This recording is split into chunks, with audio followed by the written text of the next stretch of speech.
Happy Friday. So wrapping up this week, talking about how you become a force for change, how you can be ready for anything that's thrown at you. The next disruption, the next unprecedented change, it's around the corner, you won't see it coming. All we can work to do is to be ready and therefore be a force for change. I've talked about focus, orientation, I talked about coaches, and I talked about resilience, and I'll wrap with empathy. You can be a force for change when you have leaders and employees that are truly empathetic, that truly understand how other people are experiencing change, how other people see change, how other people perceive it. And we often talk about empathy as, walking a mile in someone else's shoes. I don't think that's a good description.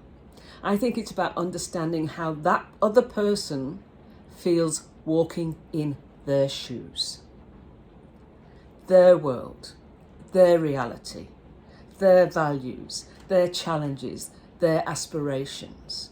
That's what each and every one of us needs to understand. And we can enable empathy by improving communication and listening skills.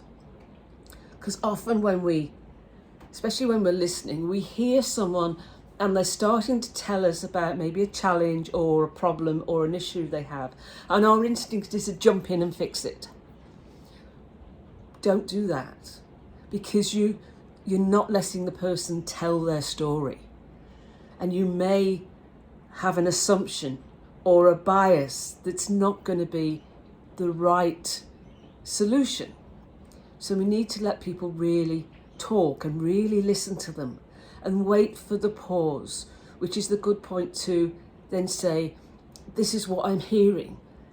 Am I understanding what you're saying? So make sure there's clarity, and making sure that we get rid of our biases and our assumptions and our judgment, because what that person is telling you is their reality. And we need to be empathetic. And if we can do that, that is such the powerful thing, that if we can build an organisation that has leaders and employees that truly understand what it is to be empathetic, it is so powerful. And that really makes people come together and be a force for change. I will talk to you next week. Stay safe.